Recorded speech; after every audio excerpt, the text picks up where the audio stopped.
What's up, everyone? It's 75 here, and welcome back to the video. I know I've been gone for quite a while, but I'm finally back. Anyways, so I put up a story post, and I was asking y'all what y'all wanted me to do and how to do 3D cameras and how I set up my edits or how to start an edit from scratch for the ones that want. So with that being said, I wanted to make this video to, fulfill my end of that promise. And before this video starts, because you're gonna get straight into it, of course, you can go ahead and go follow my socials. All of my handles are 75 hertz. Of course, you don't have to do that if you want. If you want to go ahead and support me though, it would be really good, and I would very much appreciate it. Thank you. Now, one disclaimer I will be giving you is that when you're building your edits, try to keep in mind that all the information and the tips I'm about to give you here are all my personal opinions. Basically, please, when I give you this information, try to use it to your own advantage and don't just copy everything I'm saying. Use it wisely and try to apply your own spin to it. I could tell you what to do and I could teach you how to fish, but if you don't go out and fish for yourself and use that shit that I just taught you, you're not gonna catch any fish.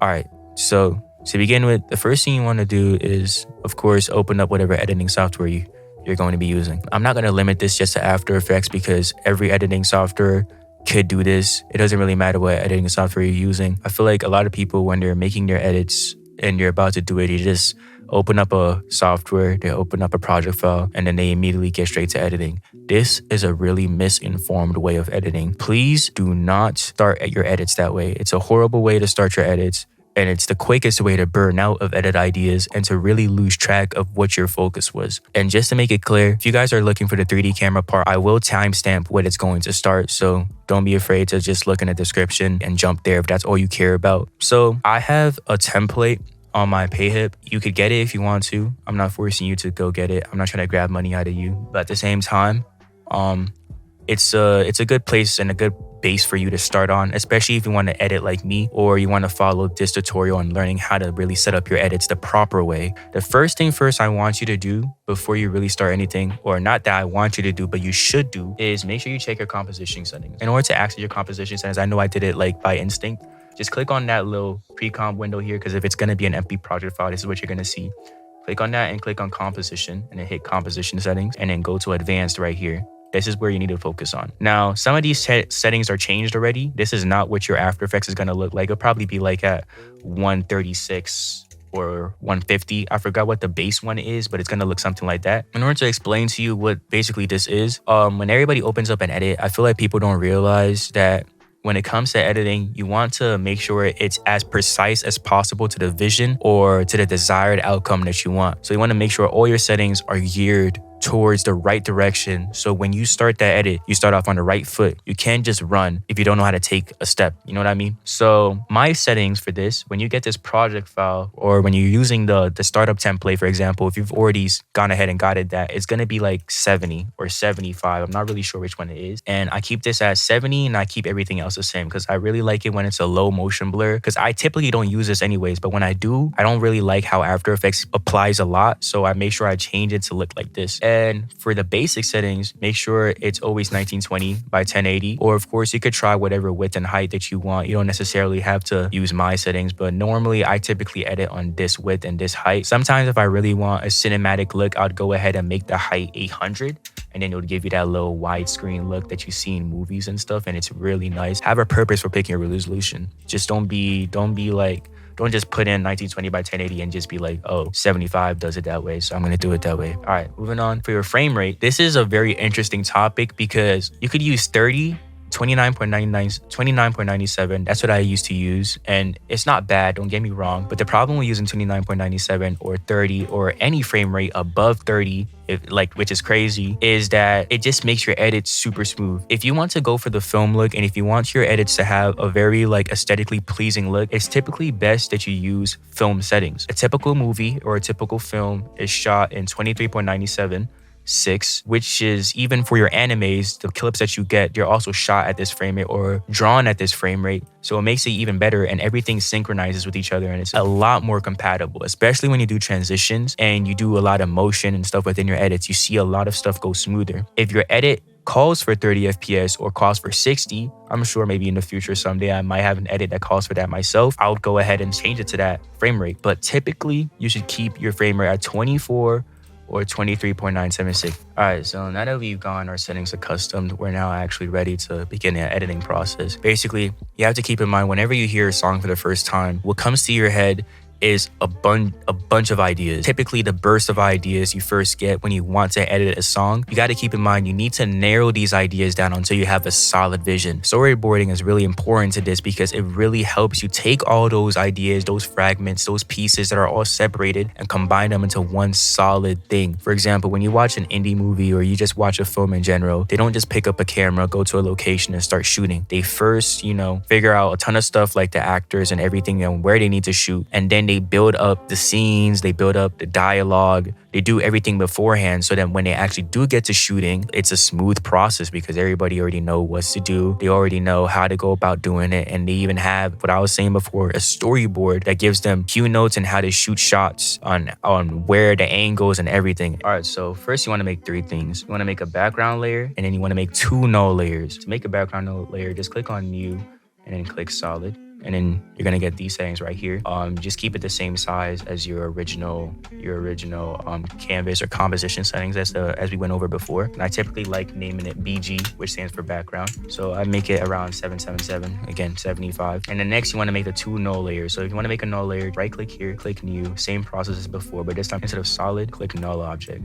And do that twice. Null objects are basically empty blank adjustment layers. They work like adjustment layers, but they basically pair to other things. And you typically want to use this in tandem with the cameras. So you have these 3 items here. Your setup should look something like this. Song at the bottom, background, 2 null layers. And sometimes I like adding some extra stuff depending on if it's a hard song or if I really have a complex vision. But just to know, this is how it's going to look basic wise. And for the people that got the template earlier, you should already have something that looks like this. Anyways, first you want to make a null layer that is called setup, which is going to be typically used for your storyboarding. And you want to make another one. This is just an extra null layer. You could use it for whatever it could be. Typically I named this theme, which is it helps me stay consistent on what type of themes I like to do throughout the edit. You could also make it shakes. Sometimes I make it black bars as well because I always have black bars in my edits. And sometimes it helps me keep it consistent, knowing exactly which type of black bar, how much amount I want to use, etc.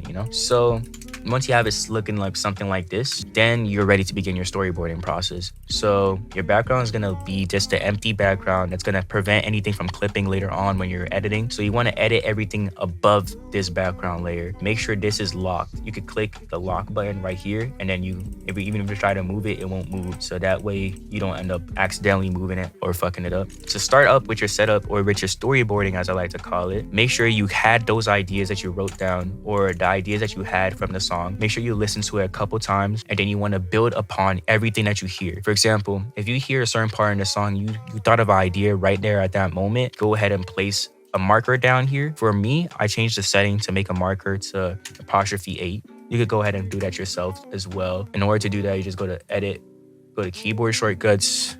It's gonna pop up with this window right here.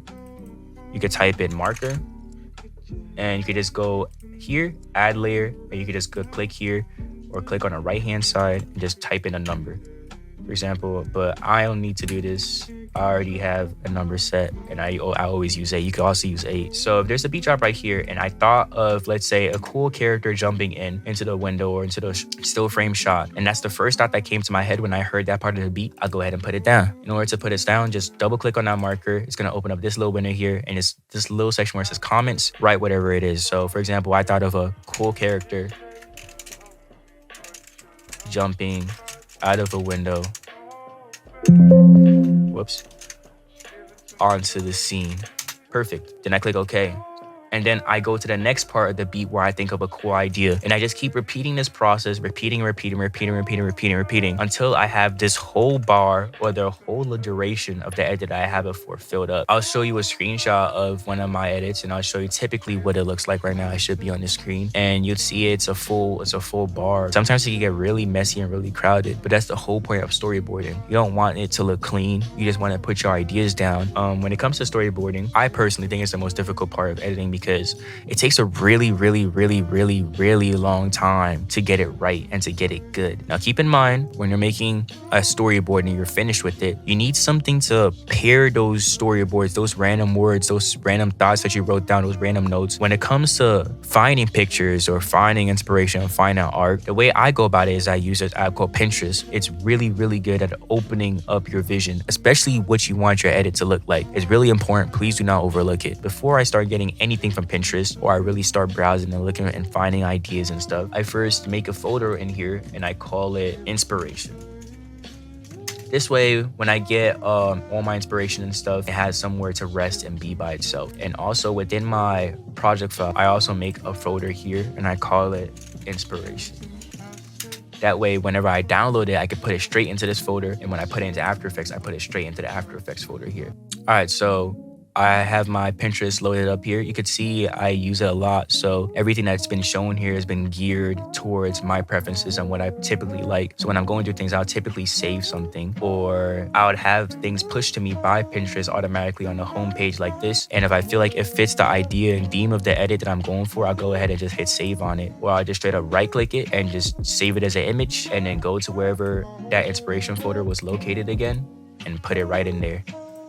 Simple as that. And then I'll just keep doing that until I have enough things that I feel like fit the idea of the edit that I'm going for. And keep in mind, your inspiration doesn't only have to come from Pinterest. It could come from anywhere, bro. You could find it from YouTube. You could find it from some unknown site in the deep underground web. It doesn't even matter, bro. This is funny. All right, so I'll go ahead and just get a ton of pictures. And when I'm done, I'll be back. Okay. Yeah, bro, this shit is cool. That's tough.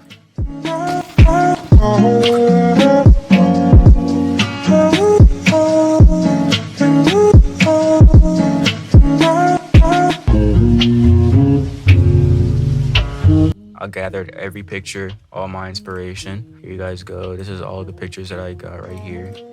All the ideas that I found that I thought could work well with this song that I got here. It doesn't have to be pictures that correlate with each other. They just got to be pictures that match your storyboard and pictures that also match the idea that you thought of originally within your head. As you see in my pictures here, all of them.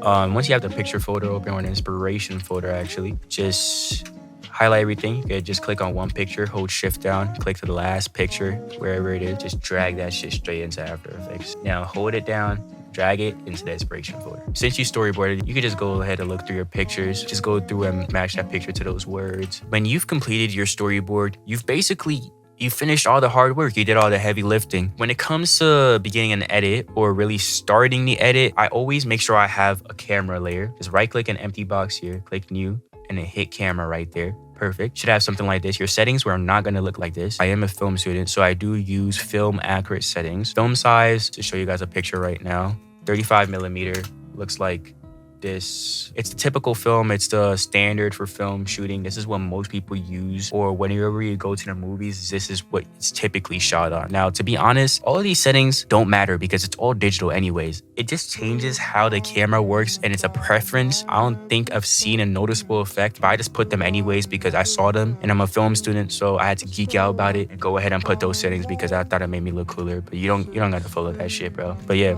a focal length of 50 millimeters is the normal. Anything below this is gonna be too eyeball-y, and everything above this is gonna be too flat, which is mostly for portraits and stuff. So once you've gotten your settings down, you've done everything, you can enable depth of field if you wanted to. Again, it's a preference thing. You don't got to. I personally prefer it off, but if you are to enable it, the f-stop is basically how much light you're letting into the lens. But this is what I like to use whenever I have it enabled, but I'm not going to be using this for this because I don't think I need it. Now that you made your camera, you could rename it something like camera, which I really like. It was already named camera, but I like putting it in all caps because it fits the theme. And now you go ahead and make another null object. By now, you should already know how to make a null. So the shortcut is Control-Alt-Shift-Y. And there you go. So you don't have to do this whole process every time. So you want to pair your null to the camera. Basically what the null does here, and the reason why you paired it to it, is because every camera needs a camera guy. If you have the camera line by itself, you could probably set it up on a stand or something and take the photo. Of course, it's going to work that way. And you could just stand in front of it, put a timer, and take the picture. But it's always better if you actually have somebody you can instruct and tell them the instructions of how you want it to be able to be taken, and then you could pose and they could actually like, you know, get it right for you. The null is basically that guy, that middleman who's standing behind the camera and just taking pictures for you. For this tutorial, we're gonna name it camera control. And now every time you duplicate it, it should say 2, 3, 4, 5, 6, you know. The way I'm duplicating it, by the way, it's Control D. Basically, you now have your camera and you have a camera guy who's controlling your camera for you and, you know, getting all your angles, making it right, you know, keeping up with the analogy. Perfect, right? Make sure you activate this little box over here. Your camera guy can't move in 3D space until you activate that little cube right there. If you're using 2019, 2020, 2021, all of these things are the same. It might be a little bit different, but you just have to activate the cube for them and it'll also still work. All right, so just to get the idea across and really teach you guys how to use your camera, I made 2 scenes and I storyboarded them. So I have them placed with stuff. Like this one I said use eye and paper mache concept. Place it in the 3D space. I have items related to hard rock surrounded to give it that scary ambience look. And the second scene I said use concept art of kid with gun and Arab guy with mask to build a scene relating to heavy opposition. Ganami King Tut should be the major standout you get from the scene. And basically you keep it on you. Notice how I use specific words relating to specific pictures and specific ideas. For example, the Arab guy and the kid I was talking about earlier, it's this dude right here. As I was saying before, go ahead and line your storyboard up with your pictures. Make sure it's above this background layer, otherwise you're not going to see it and you're going to be really confused. So I have this Arab guy, one part of this scene. Now I have to find the kid I was talking about. There we go. Now I have the Arab guy and the kid with the gun. That's already the scene being built right there. Now I'll do the same thing for this part as well. Probably should have done this within a storyboarding part, but like we'll bring it in. So if I played through this right now, you would already see the idea and the edit coming together already, and all we have is just pictures.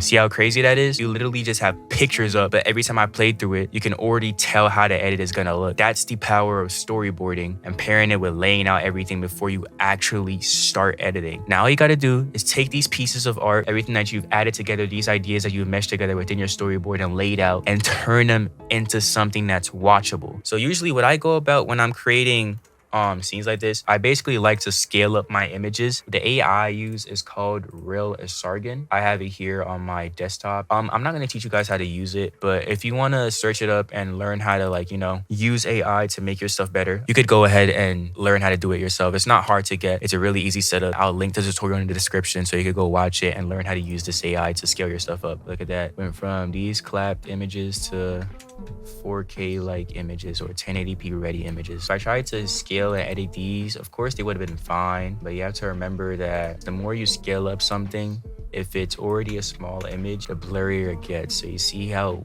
blurry that gets compared to when I scaled something like whoops, I'm lagging. When I scaled something like this up, look at that difference. All right, so we forgot about the camera for a while, but we're bringing it back in now. Hold control down and select these 2 objects. If they're not already on top of the scene, just go ahead and select them too and bring them down to this scene right here. You can go ahead and cut the camera so the camera only lasts for that scene. Probably not going to do this scene right now. I'm not going to do these 2 scenes. I'm going to go ahead and show you how to do multiple cameras so you don't have to worry about it. Hold down control and select both of them.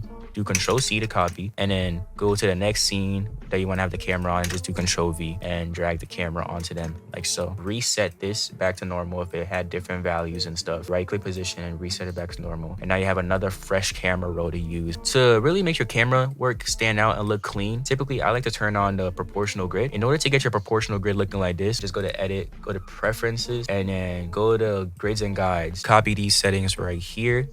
Make sure guideline everything is 3, subdivisions is 3, horizontal is 3, and vertical is 3. I like to position my stuff or how I want them to appear in the scene first before I actually start masking them or really editing them. So for example, I want this guy in a far above the scene, and I want whatever this stuff is that's behind this guy to be basically the backdrop for this scene. I want it to be basically as big as this. I kind of want to blend in elements of this collage girl. Like I have it here, but I don't really actually want the full thing of this collage girl thing. So I want this as the backdrop. I want this guy on the far right of the screen we could go ahead and begin to edit. I'll probably go into Photoshop and cut out this guy real quick. Or actually, I could do this guy in here, but I think I want to animate. I want to animate elements of his mouth and stuff. So I'll go ahead and go into Photoshop and make him into separate pieces. That way I could like really animate him. And I'll probably do the same thing for this too.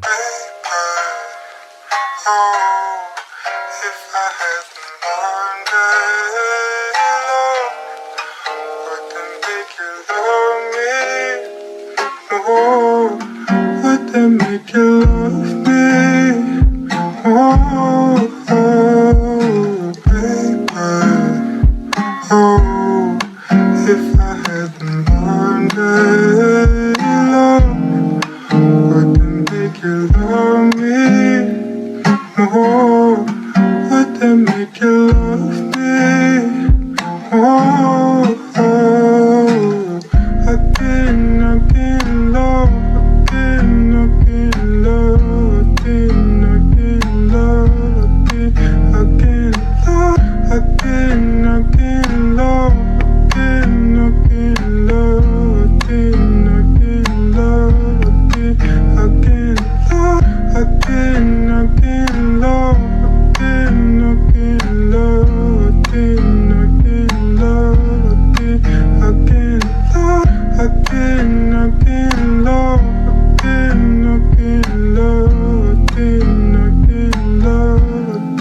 Okay, so I've gone ahead and I've broken everything down, and now we have everything into separate pieces, which is perfect. So now we could really get into, you know, making this animate. If you have a complex scene like this, that's gonna be multiple 3D steps or multiple 3D depth. Like these are gonna be in different positions in 3D space. You wanna first make sure you add another view. In order to add another view, just this little corner right here, you're gonna want to make sure you change this view from one view and you make it 2 views. Now it should look like something like this. You might be confused if you've never touched this before or you've never touched camera. Don't worry, this is just showing you the left side of the view. So in order to change it from the left side, let's say you want to see the top instead, just click this little left side and make it top. And now you see the top half of everything. And basically what this allows you to do is if you turn all of these on, remember in order to use something within 3D space, you have to turn on a cube for it. If you don't turn it on, it will move, but there's no depth to it. So you're not gonna be able to put it in 3D space. It's just gonna be in 2D space.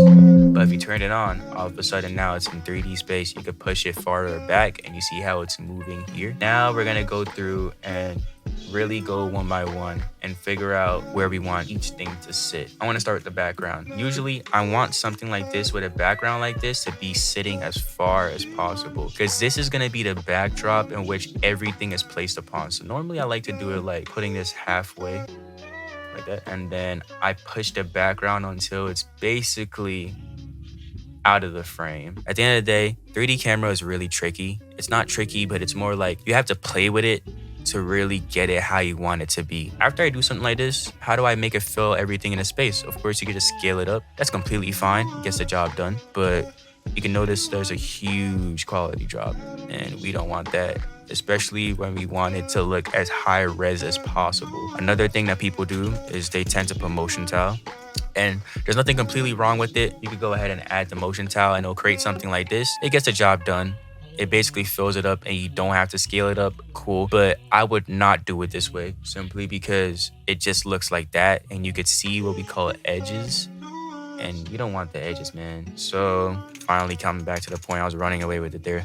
My fault. But you want to search up for detail, preserve, and upscale. And what this does is that it upscales your shit, but it keeps the quality of it. The only problem with this is if you have a trash computer, it takes up a lot of RAM. Just put on detail preserving, put the detail on 100%, and then scale it up. See how long it takes to load? It's because it's trying to preserve the quality as much as possible. I'll show you the difference right now. I'll turn this off and I'll make it 157. You can notice that it's literally lower quality. Now, I could reset this, put it at the same 157, turn it on,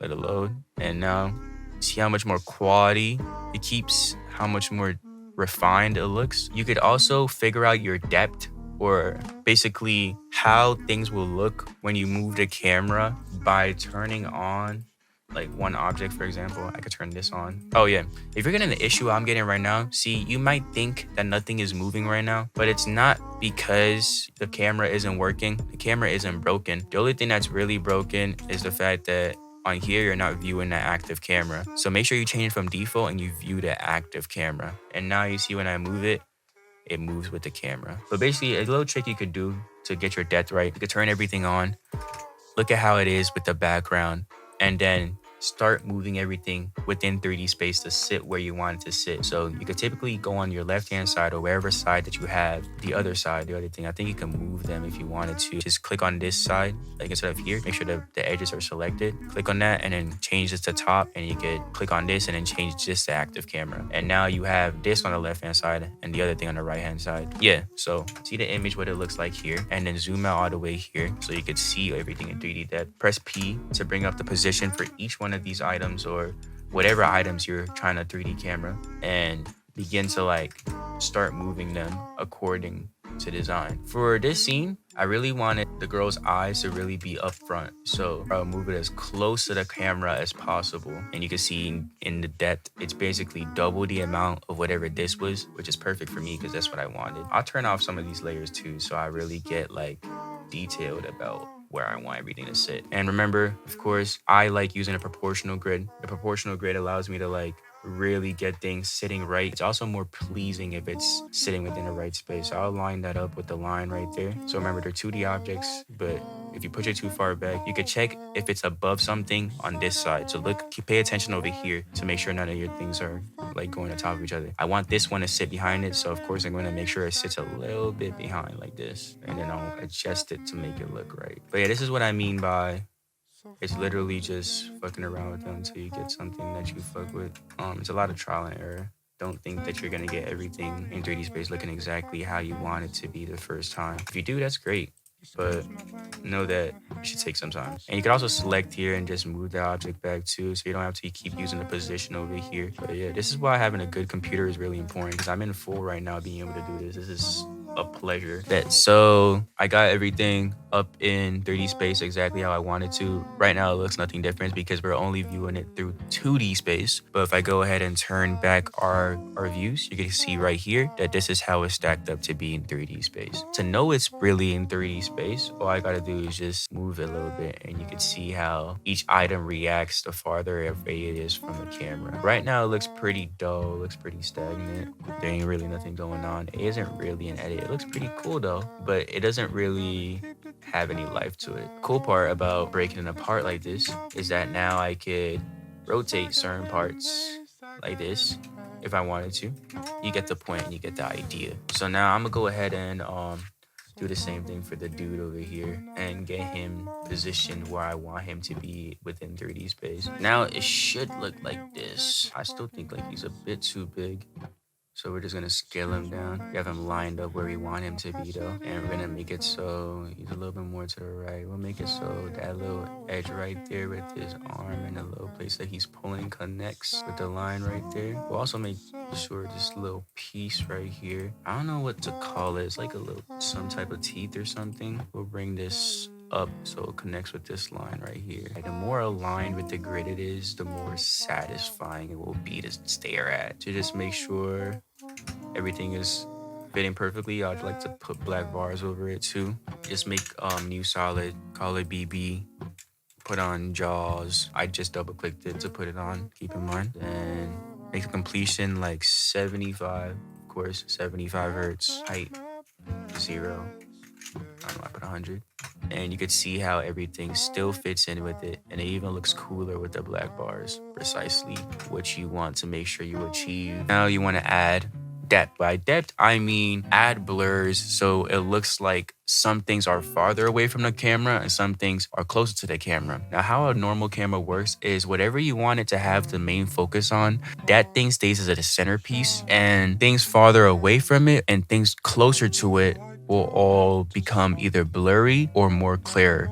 So for example, if I make the focus piece here, the flower, which is probably what I'm gonna end up doing here, that means because he's all the way up in the front, is going to be blurred a lot. The face all the way at the back is also going to be blurred a lot. And basically you can just look at this little chart right here. This is the flower, right? So go ahead and get whatever blur of your choice. I like using bokeh, so I just put bokeh on this dude. And you could already see the camera elevated by a whole bunch simply just by adding blur. But of course, those settings are janky, so we'll tweak them a little bit. And by tweak them, I mean just literally just tweak it to preferable amount. I might not use this blur for this. I might use Gaussian blur instead. Oh no, this blur is chopped, man. I do not mess with this blur at all. Whoa, whoa, whoa. Yeah, this blur is cooked, buddy. Back to bokeh, bro. Next, I'm gonna do the second farthest thing away. Apply the same amount of blur. I don't really gotta do a lot. Just apply enough to add the depth to it. That's about good. 11. So it looks like there's depth to it right there. And you can tell that it's blurred, but it's not overbearing. And to make it even cooler, depending on whatever motion you do with the camera, you could change how the blurs work. So for example, a little bit of detail that I like to do, I like to start up with the closest thing in focus and then go to out of focus. And then it's gonna look a lot more cooler that way whenever I do the camera work. With you in the city, busy, but you wasn't in it for the magic. And I don't want to find love. Got me going through the motions. So come on. We now have our bokeh done, and our blurs, and we've made it so as the camera goes in or wherever the camera is moving, it does a slow pan through each object. First, we have our main focus here, which is in the forefront of the camera. If you look in the second view, you can see that this is all the way at the front. So of course, it's gonna be in focus first. And then as the camera continues to go, everything up the front becomes out of focus and the things at the back become more and more in focus. You can see it gets pretty crazy when you use a lot of 3D stuff, but this is typically how your setup will look. Now for this, I kind of want a swinging, like a heavy swinging motion. When you first press P on the camera control, you want to split this position into 3 different dimensions. Now, the reason why you want to do this is because one, when you keyframe with just normal position, it's going to look like a linear graph and you can't really do anything. Can't do any type of curves or stuff like this, which is what you want to do. And also by splitting it into 3 graphs, you could precisely do zooms to how much you want it. You could do ups to how much you want it. You could do side to how much you want it, you know? So for the motion of this, I kind of want it to be a really quick zoom. So something like that. I'm gonna bring back my proportional grid. Make sure it's still lined up. Also, since you always post on Instagram or wherever you're posting, you want to make sure that you zoom out all the time and you watch the motion back, because that's typically how people are going to end up seeing it anyway. Okay, so I went through and I really just perfected the motion of it, but we have something like this, just a quick pan in. Simple. We have our little bokeh and it's a little nice detail. It makes it look really professional, really clean. The graph doesn't have to be really specific. It depends on the motion of how you want it to be. Like I want it to like start really quick and then stay stable and then get really fast. So that's why the graph is like that. That's why it also moves like that. Once you've gone the motion down, you've gone your bokeh, you added details, you made it clean. Basically just select everything, all your layers, and just Control-Shift-C it and just call it scene 1. We could go ahead and put adjustment layers on top and our whole main composition isn't looking too messy and everything. It also makes it easier for our computer to render when you pre-comp stuff and you place it together. But now that you basically know where everything is, you could just work in the pre-comp of that scene and just do the motion for it if you need to tweak anything. So right now, for example, I'm gonna make a new layer. Make sure all your adjustment layers are extremely big, like they go way beyond the screen, because sometimes adjustment layers could cut off and then they end up causing issues. So I'm just gonna go ahead and put like Twitch on it. I just want a little bit of movement in the scene, so it gives a little bit more parallax to it. I'll just see which Twitch settings I'm gonna be comfortable with. Alright, so I've gone ahead and tweak the settings of what I wanted. If you want these settings, you go ahead and use them. It's like a simple little twitchy shake. It adds a lot of like character to the scene because it basically just makes it look a little bit more interesting. But if I play it through, it looks like that. And it just makes your whole 3D scene just come together a lot more. So it's pretty nice. It's pretty good. So now that I've added that and I've gone that little, like, like swinging motion and like that really cool pan in just like that. Here's where you just mess around and you customize your 3D scenes like, you know, perfection. I'm gonna go ahead and I'll just do this right in front of you guys because it's not really something crazy. I'll just go ahead and add posterized time. This is a plugin I really, really love. One thing about when you make 3D camera scenes, or basically when you just edit in After Effects in general, is that of course editing on frame rate 23.976 already makes it film-like, but sometimes you have scenarios where certain things are too smooth. It could really break your edit or just make your edit look really clapped because your eyes are seeing too much frames. It's better if your eyes fill in the dots for certain scenes as opposed to just seeing everything happen. And I feel like it's always a problem I see with a lot of edits that I watch, and sometimes it's a really good edit but it's just too smooth, and you could literally just fix it by just putting posterized time and just putting it on, like, let's say a frame rate like 18. Basically all posterized time is going to do is just going to take it and make it so it moves at certain frames, because you know how in anime it moves every 1 2 3 and then moves another 1 2 3 and then it moves another 1 2 3. The posterized time basically just goes ahead and does that for you, so it breaks it up into every third frame it moves or every second frame, and now it actually looks like an animation if I play it back. So I'll go ahead and pre-render this for you guys. Okay, so I've gone ahead and pre-rendered it, and now we have something like literally created a 3D scene from scratch using pictures. If I pull up the pictures that we had originally, here's the original picture that we had before. Turn off the grid. Here's one of them. It's crazy what you could do, and especially when you understand After Effects. Here's the other picture. We went through a lot of work to take it from just being a normal, like, I don't know what it was, like 1080 by 1080 picture, like 1080 by 1920 picture, and made it into a full 1920 by 1080 picture, and then broke it apart into singles. And it's kind of wild what we did. If we even look at the original pictures, like, this is what it looked like before, and we transformed it into this. Now that you've made this, you go ahead and stylize it a little bit more, make it look a little bit more aesthetic-y to fit into your edit. I'd go ahead and like keep like adding more and more refined details. Like, for example, this scene, I'm most definitely adding black bars, more of that 75 hertz look. I just wanted to teach you guys how to use the camera and how to like put things in 3D space and create a scene. But I'd probably come up with a really cool transition later on if I finish this edit, and then make it so it blends into this. It's a little still dry for me. So first thing I'll probably do is just go ahead and make this guy a little bit more fitting to the scene first, because he's a little bit too black. But now he goes from looking out of place to looking a little bit more like he belongs in the scene. Just little details like that. I'll probably go ahead and put the same levels on like the eyes here. Add a little bit more character, a little bit more definition to it, and I'll put one on the girl's face in the back right there. Perfect. And just like that, our scene is transformed even more into something that actually looks coherent and makes sense. I'm just gonna make a quick CC for this, glue everything together real quick. Go into, I'm not even gonna use look. I don't really like using looks a lot. It's a pretty cool plugin. It's really nice, but I don't really care about it that much. I'm gonna add some grain. I also use my own custom grains. This is just me stylizing the scene, basically just making it a little bit more aesthetically pleasing. But if you're wondering why I use grains like this and I don't use like normal grains, because these grains are a lot better. They just come out a lot better and a lot cleaner. I'll leave this grain in like a pocket or something, so if you guys want it, you can go get it. All you have to do is just put it on multiply and put a quick curves on it. Now if I play it,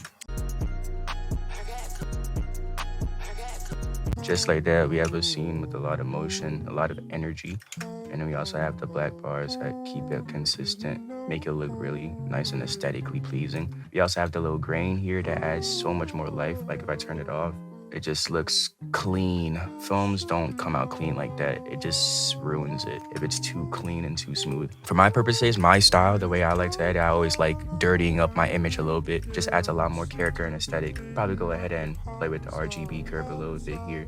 Maybe see if I can add a little bit more color and life to this. Make this a little bit more approach into what I like it. There you go. Now we got a cool black that I like. If you guys don't know about the RGB curve, please utilize this.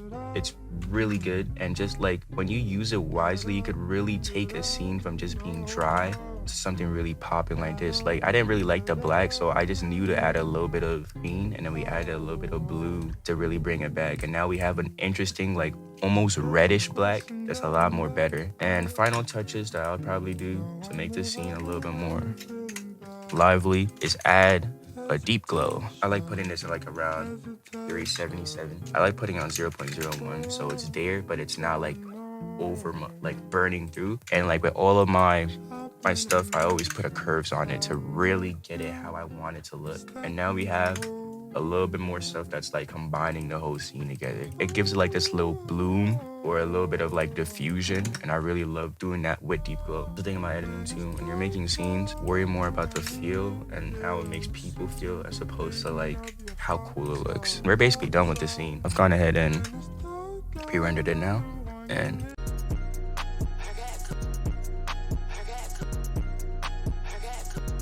there you go. We have our first scene made in 3D, pretty well composite, pretty lively, pretty good, and they all fit in with the grid. Her eyes stay on this line, which is why I want you to focus on her eyes, but I also want to see this guy at the bottom right, so it's like perfect. I added like a glass break effect or an overlay just so I get a little bit more dynamicism in my scene. And now we have something that's pretty complex and looks really good. It looks like a scene that you would see in a 75 hertz edit, and everything is pretty substantial. You always want to make sure you spend a lot of time in your scenes. Don't just half-ass your scenes. That's the worst way to make a scene. Even if you find something, you could probably do more to make it even better type shit. You can follow me on my socials, and they're all 75 hertz, as you know. I appreciate you, and if you want to become a supporter, I greatly would like that. But yeah, apart from that, you don't have to if you don't want to. And of course, you could also go on my Payhip, use the template. There's a lot of other stuff on there. If you want to buy something, you go ahead. All right, cool. Thanks for watching this video, guys, and I will see you later.